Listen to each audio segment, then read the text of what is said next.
This is my review on the season 1 of the Book of Boba Fett. I give this a 5 out of 10. Um, well, I did like this show. However, I feel like Boba Fett, the main character, who's supposed to have at least, I think, should have at least something to do to make the plot of the season go forward, is not given anything. And in fact, he's given less to do as each installment episode goes on and less dialogue to say. And less screen time. And then in the last three episodes or 4 episodes, it turns into the Mandalorian season 3 finale. That should have been the real Mandalorian season 3. Before season 3 happened, and got bad ideas and bad feedback. I haven't seen season 3 of The Mandalorian, only a little season 1, but I hear there are problems like Mando not being the main focus of his own show. Boba Fett's not the main focus of his own show now.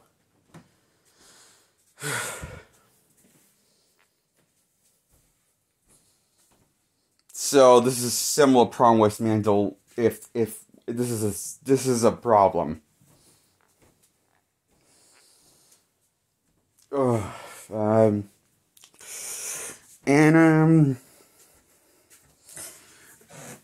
the movie, the whole show has some good stuff going for it, like the effects and action piece, set designs, and for TV streaming shows, it doesn't look awful, but it doesn't look anything groundbreaking either. And the writing's not that great either. It's kind of generic, too, with the writing and how the story plays out in execution.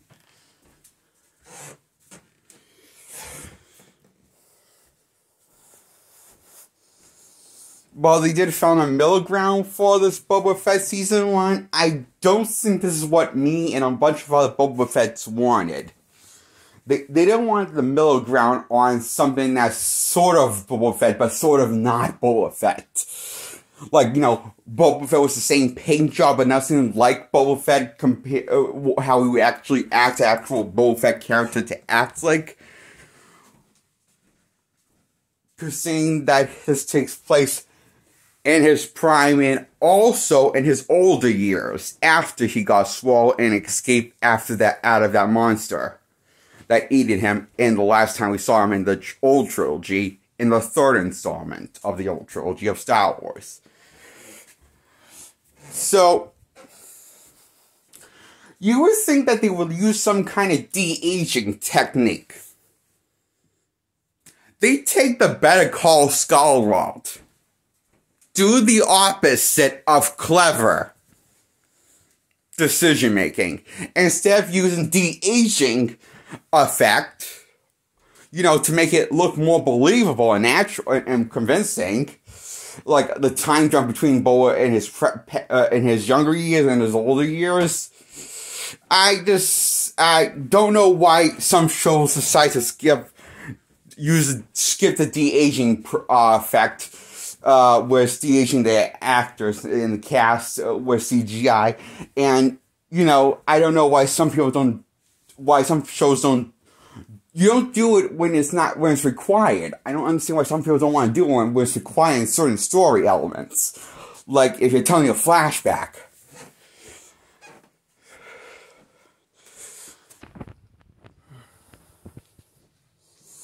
Or they didn't give some kind of justification that some time is passed, or or that this is a different time passing by. It's just, I'm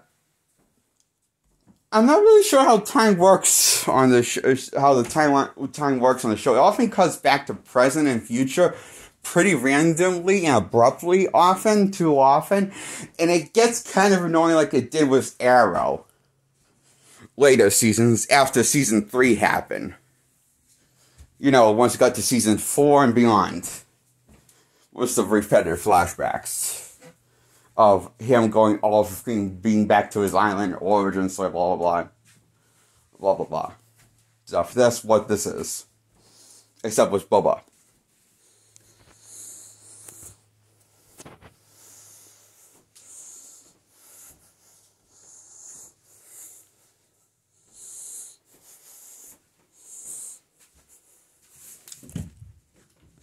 So, Boba Fett is not a bad show, as I don't think people are making out to be, but it's definitely not a worse show worth your time. It's just not unwatchable, okay? Put it that way. So, 5 out of 10. Goodbye, subscribe to my channel, please.